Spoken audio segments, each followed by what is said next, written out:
What's going on, y'all? Welcome back to another episode. I'm Swiper Cam, and welcome to my channel. Y'all, how about this for a goal?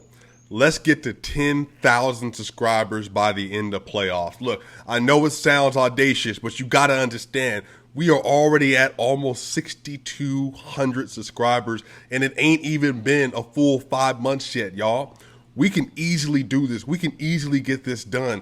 Let's get to 10K. Let's get that trip to Serbia going. Look, the faster the channel grows, the more content you get, the more merchandise that's going to come out. We're going to do a Patreon. We're going to be able to do super chats. We're going to do more lives. Everything's going to come as we build, as we grow. But again, y'all, this is for you. This channel is for you. We going to cover NBA and NFL content better than anybody else on YouTube, and you better believe it.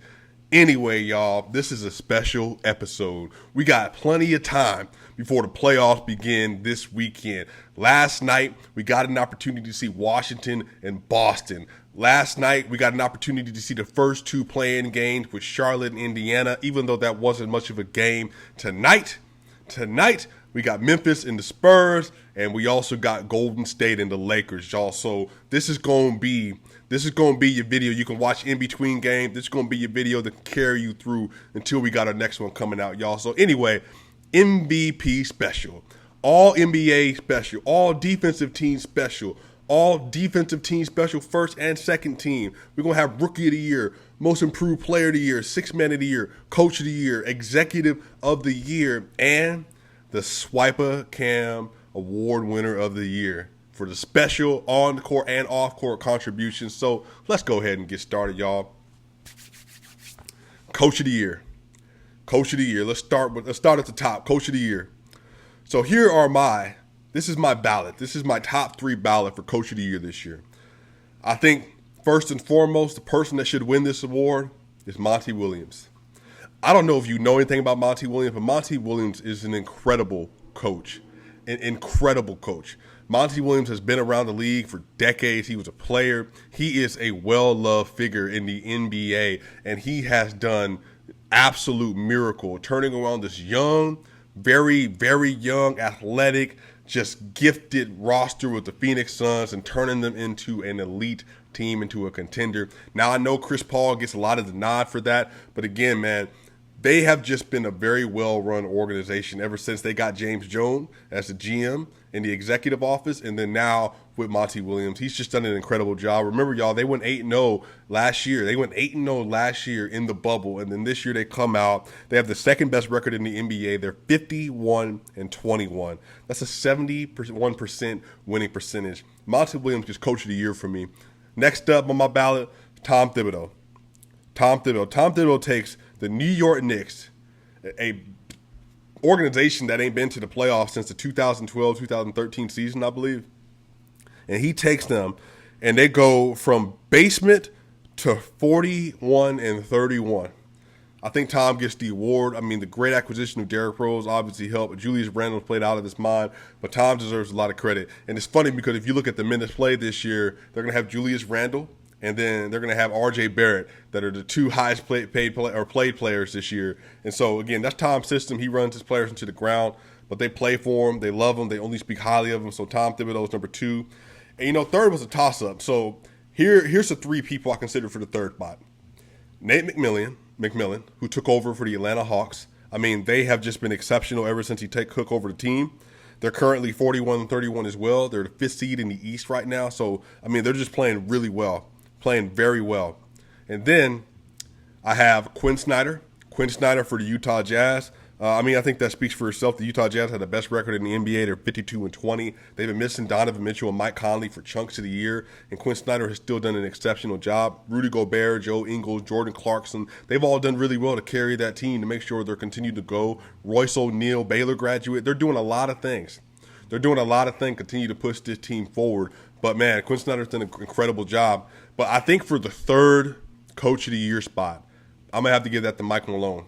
And, again, I know this is a primary Denver Nuggets channel, but, again, this is not even me trying to be biased, but I don't know who else could have lost their second-best player this season and then without their second-best player coached a team to a 67% winning percentage. A 67% winning percentage without Jamal Murray.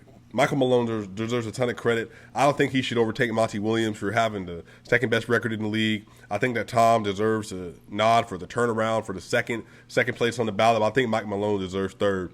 I think that the fact that you took your team, 7 new players on the team to start the year off, in-season acquisition of Aaron Gordon, you're starting Austin Rivers and Facundo Campazzo. You got Shaq Harrison coming off the bench who bounced around from teams, who is now playing a key role for a top 3 seed in the West. I just think he deserves a lot of credit for that. So Mike Malone gets number 3 nod for me. So Coach of the Year, Monty Williams.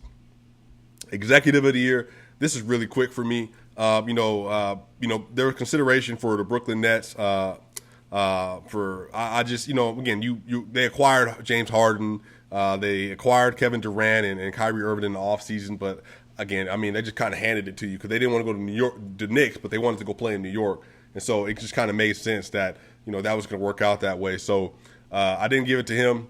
I think that Executive of the Year this year needs to go to James Jones and the Phoenix Suns. Because y'all got to think, man, they took a real risk getting Chris Paul. Chris Paul, and when he was with the Houston Rockets, they thought that was an albatross of a contract. He had these crazy numbers going up for $44+ million a year. And so that's why they got rid of him. And Daryl Morey traded him out for Russell Westbrook. And everybody thought Chris Paul was going to fall off when he went to the Oklahoma City Thunder. Takes the Thunder to the playoff. The Thunder are trying to get younger because they don't need an older player on their team. And now, next thing you know, Chris Paul turns around with the Phoenix Suns, and he's a part of their ascension into the second seed in the West and the second best record in the NBA. So James Jones gets the nod for Executive of the Year for me. So let's continue to keep it moving, y'all. 6th Man of the Year. This was tough. This was tough because I think the 2 most viable candidates for 6th Man of the Year this year both play for the Utah Jazz. That's Joe Ingles and that's Jordan Clarkson. And I think that those are my first 2 on the ballot, Joe Ingles and Jordan Clarkson. Then my number 3 will be Jalen Brunson, backing up point guard for the Dallas Mavericks, who's played out of his mind this year. I think right underneath that at 4th would be Derrick Rose. But if I had to pick somebody, I think it's Joe Ingles, man. Joe Ingles has been incredible this year. His true shooting percentage is historic. It's not great, it's historic. Joe Ingles deserves a lot of flowers for how well he's played this year. The Utah Jazz should be incredibly happy that they have 2 great players coming off the bench like that. And Joe Ingles can step in for you and start a point guard too if you need him to. So Joe's done a lot of things. We'll see what he does in the playoffs, if he can kind of turn that up. Because last year, I know he struggled shooting from 3, especially last year. He kind of got cooked on defense by Jamal Murray and others. But Jamal was cooking everybody last year. I really like Joe's game, though, because he sets the pace. He's also a very technical player, very technically sound. I like the way he sets up for the offense. I mean, he'll hit threes on you that you don't expect. I mean, just kind of that slow release. It's just like takes a while to build with that left hand, but then it's out, and then it goes in, man. So I think Joe Ingles gets 6th Man of the Year for me this year. Now, we start to get into the debates a little bit. Most improved player in the NBA this year. Now, here are my top 4 candidates. Top 4 candidates for most improved player of the year. Christian Wood, who's averaging over 20 points per game with the Houston Rockets. I have no idea why the Detroit Pistons let him go for 3 years and $41 million and let Houston pick him up as if he was just a scrub. He has played very well. He started the season off hot. I know he got hurt, but the dude was just lights out to start the season. I mean, he didn't look like he could be an all-star. He didn't really have that game that translates for me. It's kind of in that Brandon Ingram, like production, but not really like contributing to winning, or even just like a Devin Booker before this year, like production, but not contributing to winning. So Christian Wood looks really good this year. He's 4th on my ballot. Jeremy Grant is 3rd on my ballot. Jeremy Grant played well, man. I mean, dude averaged like over 22 points per game. And this is the thing. I know Nuggets fans don't want to hear this, but Jeremy Grant took a gamble on himself. He wanted to go play for the only black head coach and only black GM combo in the NBA. He wanted to put his money where his mouth was and stand for what he believes in. And he went to the Detroit Pistons along with Mason Plumlee as well. And he went out there. Everybody told him that I don't think he's the number 1 option. I don't think he can be a star by himself. Now, Jeremy Grant's not a star, but he's a lot more than people thought he was. I mean, he was averaging like 11, 12 points per game, 13 points per game, and points in his career, 22 points per game basically this season. And he was hitting from his 3. I mean, he wasn't lights out at the end of the year, but man, Jeremy Grant, 3-year, $60 million deal. First year looks really good. Do they trade him eventually? Does he want to get traded eventually to go back to a contender? Who knows, man? But I think Jeremy deserves that 3rd nod on that. Kind of waned off towards the end of the season. Here's the tough one. I'm going to go ahead and tell you my last 2. It's Michael Porter Jr. and then Julius Randle. I think Julius Randle should win Most Improved Player of the Year. And the reason is, I think in two parts. One, Julius Randle went to the New York Knicks. Everybody thought they was just going to be a dumpster fire. And he goes out and puts up 24, 10, and 6 when there's only been a few players in NBA history, including Nikola Jokic, including Larry Bird, who have ever put up that stat line before. That's nothing to sneeze at. I know that offense has been super hyper this year. I know that offense has been greatly accelerated because, with the pandemic, there's no fans in the stands. It's like you're just playing with just equal footing, and so there's nobody that's kind of booing you and all that stuff, and the offense has just been accelerated as a whole. But Julius Randle, man, just 24, 10, and 6. If Jokic did that last year, man, that would have been just exceptional. But the thing is, Julius did it, and he did it on decent efficiency. Shot well from the three-point line, man. Julius Randle, he didn't make you forget, New York Knicks fans, that Zion Williamson did not get drafted to the Knicks, but I think he was a great replacement for the fact that you lost out on Zion. And I think the fact that Julius Randle wants to stay in New York, he wants to make it his home, Julius should win Most Improved Player of the Year. But right down the street is Michael Porter Jr. If you didn't see, StatMuse came out and said that his true shooting percentage, or his effective field goal percentage this year, is the second highest in NBA history for any player averaging over 19 points per game. Second highest in NBA history for any player averaging over 19 points per game, behind only Wilt Chamberlain himself. Michael Porter Jr., I've been saying this all year. If you've been a fan of the channel, if you followed any of my videos, Michael Porter Jr. shoots with Zion Williamson level efficiency from the perimeter. And it was just validated. Because you know what? He shoots even better than Zion Williamson, and Zion is a completely interior player, whereas Michael Porter Jr. is a largely perimeter player. He's shooting 44% from the three-point line, like 43% in his career, at 6'10", 54% from the field, 19 points per game, like 7 rebounds per game. This is a 10-point increase where he was last year. But the hard thing about it is you expect sophomores to make that kind of a jump if they're going to be star or superstar. So you can't. It's hard to not reward Julius when you know that a player as talented as Porter. We expect him to go even higher. But here's the thing. Porter, since Jamal Murray went down to averaging 24 points a game and shooting like 50-50 and 86 from the field. Just outrageous. But the thing is, Michael Porter Jr., I think, is going to get even better next year. I think Michael Porter Jr. makes the ascension to be an all-star next year and makes the ascension to be Most Improved Player of the Year because he's going to average probably over 25 points per game, especially if Jamal is not going to come back till April or March. So I think that Michael Porter Jr. was in contention, but I think Julius Randle wins this pretty easily. Now, Rookie of the Year. Rookie of the Year, man. Here's my 3 candidates. Tyrese Halliburton, LaMelo Ball, and then Anthony Edwards. I don't know if you saw, if you're not a Sacramento Kings fan, I don't know how Tyrese fell as far as he did. I think he got picked like 7 overall or something like that. Y'all can correct me. I can't remember exactly when he got picked. Tyrese Halliburton is a dog, and he's shooting like 41% from 3 as a rookie. And he's a really good player. He controls the pace very well.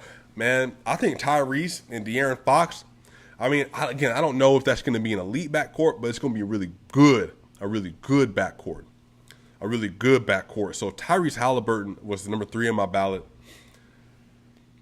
It's hard for me to reward LaMelo Ball. Here's the thing. LaMelo was the best rookie this season. But I think that if we're going to hold it to fair, Anthony Edwards basically played every game this year. And Anthony Edwards got better every single month, every single week. And Anthony Edwards is a great ascending player, like a D-Wade comp. It's a toss-up between them, man. But again, since this is my ballot, I'm going to give it to Anthony Edwards. LaMelo Ball most likely will win in real life. But I think that Anthony is just a spectacular player. I love his mindset. I love what he's made of.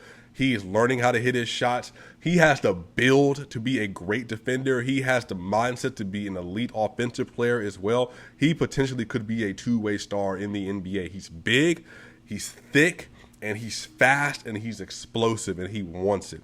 Even off the court, when you hear him do his interviews, man, the way he talks, he just drips stardom. He drips it. So he's going to be a problem.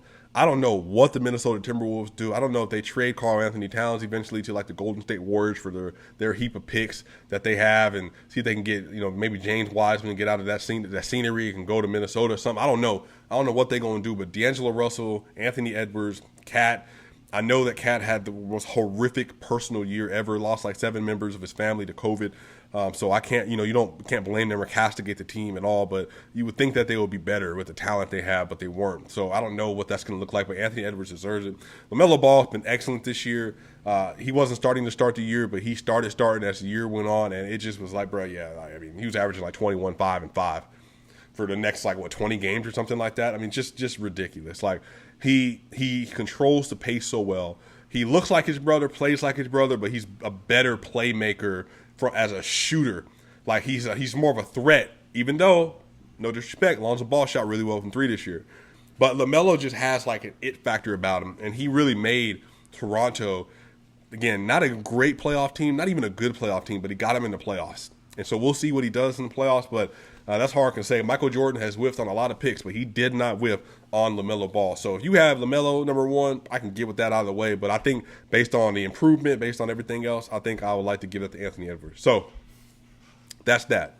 Now we're going to get to my first team, all defensive team, and second team, all defensive team. Now this was difficult. So I'm going to go through. My second all defense team was Chris Paul, Matisse Thybulle, and the only reason Matisse Thybulle was on the first team because of playing time. Had he been a full-time starter, I think Matisse Thybulle not only would have been on my first team, he could have been in the conversation, if not leading the conversation for Defensive Player of the Year. If you are not watching Matisse Thybulle, go watch him. If you aren't investigating Matisse Thybulle, go investigate. If you haven't seen film of him, go watch him. He is one of the great deflectors and on-ball defenders in this league because he is long, he is intelligent, and tenacious. I'm going to stop there. I love Matisse Thybulle. I want him for the Nuggets. I think he'd be exceptional. So anyway, Chris Paul, Matisse Thybulle. I'm going to put third team, Giannis Antetokounmpo. He's an excellent defender, former Defensive Player of the Year. He wasn't as great this year, but he was really good. OG Anunoby, I'm putting him also. Again, he covers power forwards. He really can cover 4 through 1. And if you watch OG this year, he played really great defense. Toronto wasn't that successful. I mean, they were playing in Tampa. I mean, it was a lot of things that just kind of worked against their favor. But OG looks really good. He even guarded some of the bigs in the NBA really well this year, even though he was undersized. And then Joel Embiid is second team all defense. I was flip-flopping between Joel and Bam. And the only reason with Joel is when Ben Simmons went out, Joel and that defense with the 76ers was not good.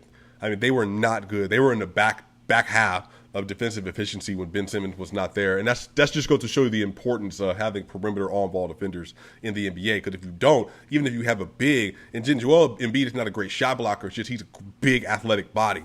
So it's great to have somebody defend your back line, but you need somebody to defend the front line, which would be your Ben Simmons, Matisse Thybulle, and all that stuff. So anyway, first team all defense, man. Point guard, Jrue Holiday. I saw a tweet today, y'all, where an anonymous scout, of course he was anonymous, said that Jrue Holiday is not a good defender. And I'm like, bro, have you listened to Kevin Durant or Kyrie Irving talking about Jrue Holiday? They think he might be the best defensive player in the NBA, period. Jrue Holiday can guard from 1 to 5. And if you don't believe me, go watch him play. Why do you think the Nuggets are ready to sell the farm for Jrue Holiday? Why do you think they're ready to sell the farm for Jrue Holiday at 30 years old? Why do you think that the Bucks just gave him like a 4-year, $130 million deal that can get up to a 4-year, $160 million deal with incentives? Jrue Holiday can literally get you in the paint. LeBron James, Jimmy Butler, Paul George, not Jokic because he's skilled, but like Embiid, you put Jrue Holiday on the block, he might not stop you, but you ain't just finna just score on him because he's thick and he is so smart. Jrue Holiday is maybe my favorite perimeter defender in the NBA. Give that man his respect. Jrue Holiday is my point guard in the first team all defense. Next is Ben Simmons. Ben Simmons likely is going to finish on everybody's ballot top 3 in Defensive Player of the Year. If you haven't watched Ben Simmons, again, a 6'9" alien. He can guard 1 through 5, 1 through 4 really. 1 through 5 sometimes, not Jokic. Jokic has killed him. He couldn't guard Embiid if he had to play against Embiid. But he is such a rangy athlete. He's so fast. And he was not a good defender at LSU, but he learned. He learned how to use his body, and he is literally just a terror. A terror.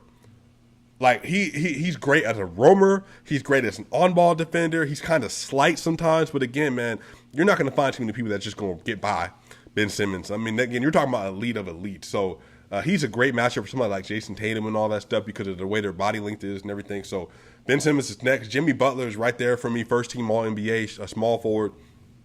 If you haven't watched Jimmy Butler this year, I suggest you do. He's still lights out. He's still Jimmy Lockdown Butler, the one that we knew from the Chicago Bulls, the one that was with the Minnesota Timberwolves, and he's still that dude, man. Jimmy Butler is playing really good defense this year. Draymond Green, again, if you haven't watched Draymond Green, the Warriors basically do not play with the center most of the time. Kevin Looney will come in the game, but Draymond Green will man up and guard.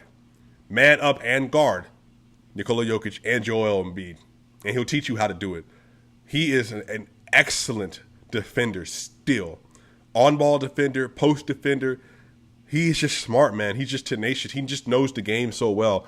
He is one of the greatest defenders of all time. I mean, maybe top 15, top 20 defenders of all time. I'm not going to say he's number one. Like he said, top 15, top 20 for sure, man. I mean, Draymond is just excellent. He's one of the best defenders of our era. He is what Kawhi Leonard used to be before Kawhi had to take on the burden of scoring as much as he has. But Draymond Green's right there. Rudy Gobert. Just look up the defensive efficiency numbers with Rudy Gobert on the court. Just look up the defensive rating with Rudy Gobert on the court. Now, I'm not putting Rudy on an island with Yoke. Yoke got 47, 12, and 5 on him. I'm not putting him on an island with Joel Embiid. Joel Embiid had 50 points against Rudy Gobert. But against everyone else that's not like a dominant scoring offensive center, oh yeah. He deters every shot. He can get in your grill, get in your face. Rudy is a problem.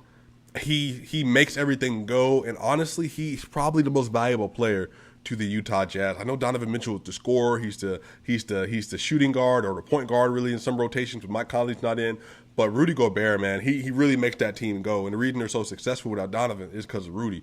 Because teams just don't want those problems inside. He defends pick and rolls relatively well. Again, you don't want to put him on an island, but he's rarely on an island, man. He's one of the greatest defenders of all time, especially the greatest big man defenders of all time. So Rudy's there. All right. So now these are my all NBA teams. So I'm going to work through these. All NBA, third team up first, second team, and then first team.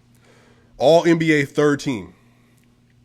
I'm putting Kyrie Irving, had a 50, 40, 90 year this season. Kyrie Irving was the most consistent threat for the Brooklyn Nets this year. Kyrie Irving, point guard. I'm putting Bradley Beal. Bradley Beal is going to make third team All NBA this year. I have a hard time not putting somebody who averaged over 31 points per game basically on the season on no All NBA team. Bradley Beal is an excellent player. He's playing through injuries right now. Played through an injury last night against the Boston Celtics. Bradley Beal makes third team All NBA for me. Third team All NBA, LeBron James, man. Again, I only know he played a handful of games, man. He only played like 40-something games, 50-something games, but I'm sorry, bro. LeBron was averaging 25, 5 and 5, 25, 6 and 5 or something like that. 25 points for the 17th straight year. LeBron was excellent, man. It's just the injuries that did it. So LeBron would have been first team. I almost put him on second team, but I couldn't just because of the missed time and all that. But LeBron is an excellent player. He was excellent this year. LeBron makes third team small forward. Oh, man, this one was like, wow. Zion Williamson, third team power forward for me. I just don't, man. 27, 6, and 3? Oh. And he averaged like 20 points per game in the paint this year. Most ever since Shaq. Just a freak of nature. And I think there's some resentment, I think, in the fans because Zion, if you're not a Pelicans fan, it's just like, man, they're pushing him too hard. But he's good. Like, his PER was outrageous this season. Like, he's just a really good player, man. Like, I know that Zion is young. He's a baby. But, I mean, I don't really know what you do with that, man. I mean, the dude he's just elite. He's a great player. I mean, people apparently like playing with him. He's unselfish. He's learning the game. He's a baby. But, again, he's not a great, like, perimeter player or anything yet. But Zion Williamson, man, there's just no way that you can I just don't think you can logically keep him off. Yeah, he was fourth in the NBA in PER, 27.1, and this is his second year in the league. And he's 20 years old. He played 61 games this year. So, yeah, Zion makes third team for me. Third team center, Rudy Gobert. Again, Rudy Gobert, it's just an excellent player, mostly a defensive player and a rebounder, but Rudy Gobert makes third team for me. We'll talk about him more later. Second team All-NBA. Now, this is where it gets dicey, y'all. This is where it gets dicey. I don't know. There's going to be some disagreement here, but we have to talk about it. Second team All-NBA. Damian Lillard. I know, man. I know. I know. It's just it's. I don't know how else to qualify this because there's 4 guards that you could make logical arguments for first team All-NBA, and Damian Lillard is just right on the outside. I think that it's just really hard to put him above the 2 that I have, but Damian Lillard 1,000% for me. Second team All-NBA. He played excellent this year. I mean, he carried his team when his team was hurt. CJ McCollum missed a bunch of games this year. Damian Lillard played 67 games this year. He played 67 games this year, and he was excellent for basically the whole year. At some point, he was closer to the MVP conversation, but he kind of waned off. Yeah, man, he averaged 28.8 points per game this year, 4 rebounds and 7.5 assists, and he had a PER of 25.6. So Damian Lillard makes second team All-NBA. That sucks. I love his game. Small school graduate. Again, huge Damian Lillard fan. I just couldn't put him over the people I have ahead of him.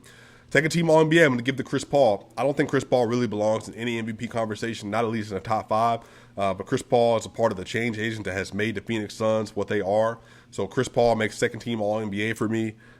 Chris Paul, this year, what is he averaging like? 16.4 points a game, 8.9 assists a game, 4.5 rebounds per game.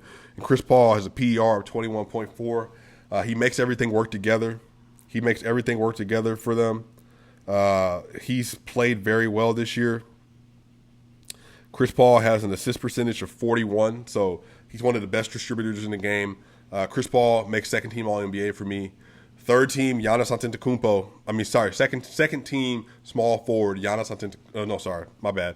Second team small forward is Jimmy Butler. Excuse me, I know some of y'all almost had a heart attack. Jimmy Butler makes second team for me.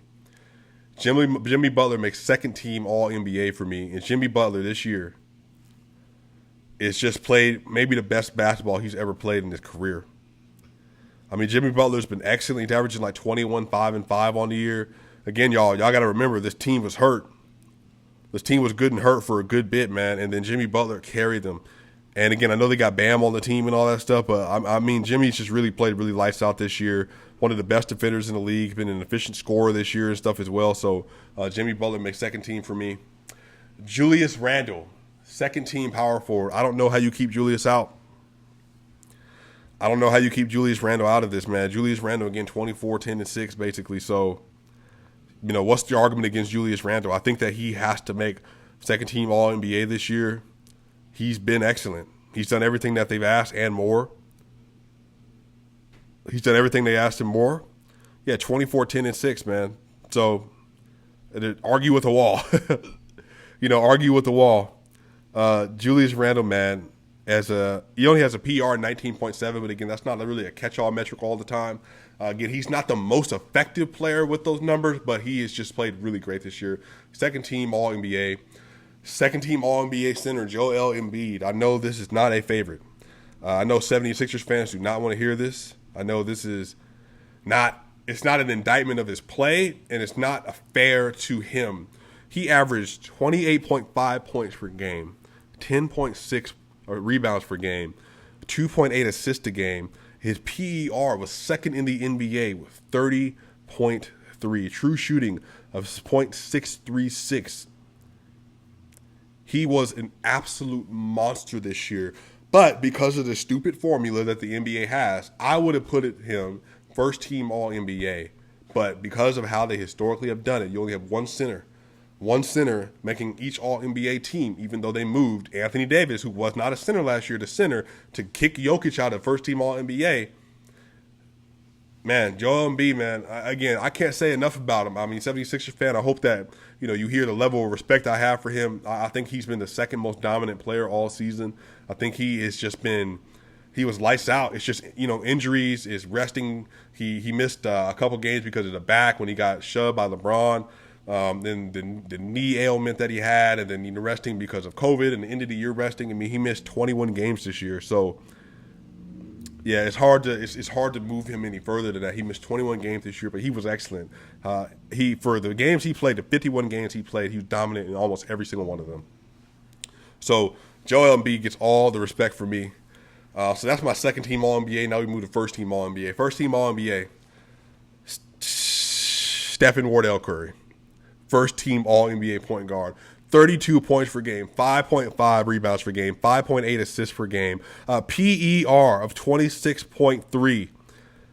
26.3 PER. Steph Curry this season.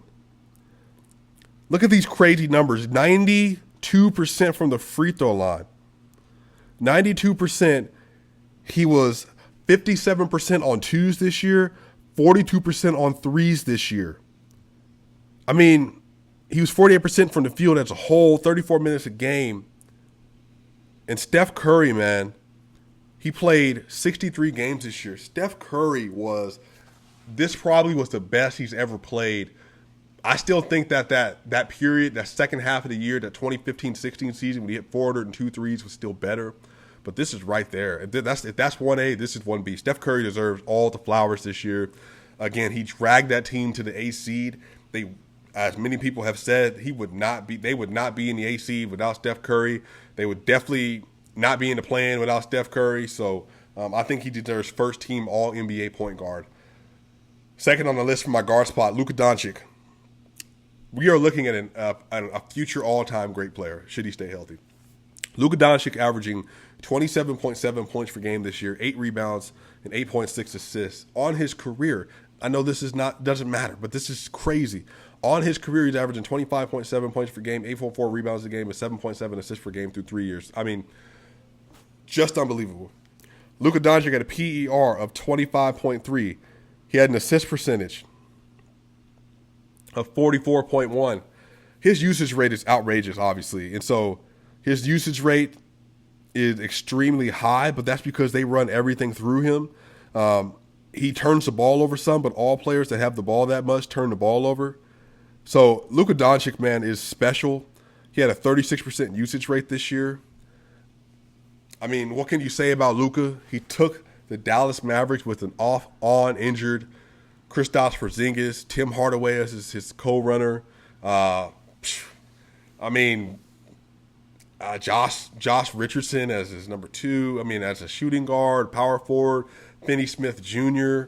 I like Maxi Kleber. I like Powell. But those are good players. Don't get me wrong. But, he carried them to the 5th seed. So he deserved first-team All-NBA again, second year in a row, I believe. So he is first-team All-NBA, second guard spot for me. The first forward spot for me, first-team All-NBA, is Giannis Antetokounmpo. Giannis Antetokounmpo has been exceptional this year.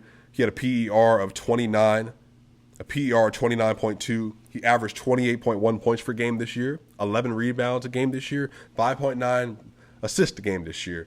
If Nikola Jokic did not exist, we would be just flooring that even more. I think that Giannis, if he didn't do this the last 2 years, maybe people would be more impressed, maybe because of the playoff, not showing up and just, getting kicked out in the second round and all that stuff. People weren't all that impressed and didn't want it, voter fatigue. But Giannis has been not as exceptional as he was last year, but he was close to it. A 29.2 PER, second in the NBA. True shooting percentage of 63.3. Just exceptional, man. He even had a assist percentage of 28.7. He had a box plus minus this year of 8.8. Which is MVP level. If you look at Basketball Reference, they list the numbers to show you that, hey, if you have a score of 8, that's an MVP caliber season. So if you have anything below that, it's like an all-star, all-NBA caliber. But at 8, that's an MVP caliber year. And he was second in the NBA with a score of 8.8. By the way, Steph Curry was third in the NBA with a box plus minus of 8.1. So both of them they both are all MVP caliber years this year from the both of them. So Giannis Antetokounmpo was special. He makes first team for me. The next on first team this was hard, but I got to put Kawhi Leonard here. Kawhi Leonard with a PER of 26.0. Kawhi Leonard on the year in 52 games had 24.8 points per game, 6.5 assists per game, 6.5 rebounds per game, 5.2 assists per game. Again, he played very well, got the Clippers to the 4th seed in the West. He, for the last 20 games of the year, only scored 20 once, I believe. Again, he's been dealing with some injuries, I think a hand injury and stuff as well. So Kawhi Leonard makes the second spot at forward for me, first team All-NBA. He's still a great defender and playing great on offense. We'll have to see him do it in the playoffs. I don't personally believe that Kawhi Leonard's a top 5 player, but it's not because he's not great. It's just when he won the championship with the Spurs, he was the fourth wheel. When he won the championship with the Raptors, again, they were great, but they played against an injured Warriors team. Had they had a healthy Boogie or a healthy Kevin Durant or a healthy Clay even from Game 6 on, then I don't think they would have won the championship that year. So I think he gets a lot of due because of that, but he's a Defensive Player of the Year obviously twice, so no disrespect, but he's a top 10 player. But I have a hard time, especially how the playoffs went last year, and then unless he does something miraculous this year, he's a great player. He deserves first team All-NBA. And center, Nikola Jokic. At center, Nikola Jokic. I'm not going to bloviate right now because we have to talk about him later, but again, Nikola Jokic played all 72 games this year, 72 of 72, 26.4 points a game, 10.8 assists, rebounds per game, 8.3 assists per game. I mean, we'll talk about him later. He had a 31.3 PER, the highest for a center ever in NBA history, led the league in PER this year. Anyway, we're going to move on. That's my first team All-NBA this year. Last category, MVP. Who is the MVP of the NBA this season? Now, in my estimation, it's pretty clear cut. It's close to being unanimous. It might be unanimous, but here are my top 5 candidates for MVP. Luka Doncic at 5, Joel Embiid at 4, Steph Curry at 3, Giannis Antetokounmpo at 2, and Nikola Jokic at 1. And honestly, there's a gap between Nikola and everybody else. I think that Luka Doncic got the nod over Chris Paul for many reasons. I think Chris Paul, catch-all metrics, basic metrics, he doesn't have the same impact on the game as Doncic has. He just hasn't. I think that Damian Lillard, again, played great, played really well. I can't say he outplayed Doncic. Doncic was first team All-NBA for me. Lillard was second. Doncic was the 5th seed. Lillard was the 6th seed. So, again, man, I think Doncic has just been incredible this year. Joel Embiid made 4, and again, I had him at 2 most of the year, but Joel Embiid just missed so much time. He has missed 21 games, and the players above him have all played almost 20 more games than him. Sorry. So, Steph Curry plays 63. Joel Embiid played 51. Steph Curry has 12 more games. Giannis Antetokounmpo has 10 more games, and their numbers are comparable. So, Joel Embiid makes 4th for me. Again, man, he was on pace to finish 2nd for me. Had the year finished, had he played every game, he would have been 2nd for me still. I still think that Jokic had a more outstanding season. I'll make the case ahead. But Joel Embiid is 4. Steph Curry, again, 32 points per game. Excellent player this year. Made him to the 8th seed. He's 3rd on the list for me. Giannis Antetokounmpo, 29.2 PER. Again, man, averaged 28 points a game, 11 rebounds per game, 5.9 assists per game. He deserves that second nod for me, but the MVP of the year, undisputed heavyweight champ of the NBA in the 2020-2021 season is Nikola Jokic, and it should not be close. Right now, on the ballots, it looks like that are being turned in. He so far has been unanimous. Like 36 of the 36 first place votes that I've seen, he has them. I don't know what more of a case for unanimous you could make, considering he played. Again, this is not my argument. But people are saying that he's winning because he played every game. Sure, he played 72 of 72. He was the only all-star to do that this year. But Nikola Jokic put up numbers we have literally never seen in NBA history from a center, and we've only seen numbers like this from Russell Westbrook and Oscar Robertson, I believe. He averaged 26.4 points per game, 10.8 rebounds per game, and 8.3 assists per game in 72 games. A PER of 31.3, highest for a center, top 10 all time. He had a box plus minus. Remember, y'all, I said a score of an 8 is an MVP caliber year. Giannis had that and Steph Curry had that. Giannis had 8.8, Steph Curry had 8.1. Nikola Jokic this season had an 11.7. To give you some understanding, an 11.7 is a top 10 all-time number. Meaning that the box plus minus, his offensive box plus minus this year was a 9.2, his 2. A defensive box plus minus was a 2.5. Makes 11.7. Top 10 box plus minus ever. Both ways. Defense and offense. Mostly offense, but still a plus defender on defense. He had a value over replacement player of 8.6 this year. Led the NBA by 3.1. Led the NBA by 3.1. That's a chasm. The distance between 3.1 and the next closest player would be Giannis Antetokounmpo with 5.5. And essentially, Michael Porter Jr. with a 2.4. That's the gap. And Michael Porter Jr. is in way down the list. So just excellent, man. I mean, just excellent from him this year.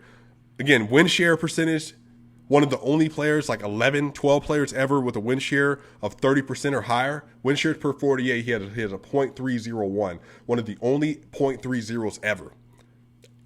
Excellent. Historic. And then on top of that, his win share this year had a win share pace of 15.6. That's 4.3 higher than the next closest person. Rudy Gobert had a win share of 11.3. The gap between Rudy Gobert and somebody with a 4.3 spread would be essentially Montrezl Harrell. I mean, it's just outrageous. Defensive win share is 3.4. Offensive win share is 12.2. Usage rate 29.6. Low. Steal percentage 1.9. Block percentage 1.9. Assist percentage 40.4 for a center. He's one of the greatest passers in NBA history. He's one of the greatest passers in the league now. Might be the best pure passer in the NBA right now. I mean, Nikola Jokic had a phenomenal year. He played every single game this year. He played the third most minutes in the NBA with 2,488 minutes total. So Nikola Jokic is a runaway MVP this year. He would be unanimous if I had to say. Again, y'all, individual voters are going to vote, but again, it looks like he might be unanimous, y'all. Anyway, man, that's going to do it for the award special, but one more. So this is my special award. This is the Swiper Player of the Year award, on and off court contributions, meaning you excelled on the court, you were great on the court, but off the court, you have been a marksman, you have done things for society, you have done things that have just blessed people off the court. And my Swiper Player of the Year is Jrue Holiday. Jrue Holiday is an exceptional player. He is an all-star caliber player. He has turned the Milwaukee Bucks into not a fringe contender, but a contender. He is the best defensive player on that team, arguably. You could say Giannis too, but he is respected around the NBA. He's a leader in the NBA. New Orleans loved him, but he donated his entire remaining of the 2020-2021 salary to benefiting black-owned businesses in the U.S. because of how COVID has hit hard so many black and brown communities in America. He donated the rest of his 2020-2021 salary, which is not small change, over $20 million, donated it to black-owned businesses to support them during this economic crisis. Jrue Holiday is a man amongst boys in many respects. His wife, Lauren Holiday, is a former Olympian, gold medal Olympian for the U.S. women's soccer team. I mean, she had brain cancer, man. They fought through that. They have two wonderful children now. If you don't know anything about Jrue Holiday, really the Holiday family, all Aaron Holiday, Justin Holiday, and Jrue Holiday, if you don't know anything about them, go Google them. Go watch the ESPN documentary about them. Go watch them. Jrue Holiday may not have somebody who dislikes him in the NBA, apparently except for that anonymous scout. He is the Swiper Player of the Year for on and off court brilliance. Jrue Holiday, y'all. Anyway, that's going to do it for the episode. Let's argue. Let me know what you think. Let me know what your thoughts are. Did I miss something? Did I get it wrong? Who's your MVP? Who's your most improved player of the year? Who's your rookie of the year? Who's your first and second and third team All-NBA? Who's your first and second team All-Defense? Who's your coach of the year? Who's your executive of the year? Let me know. Swipe again. We out.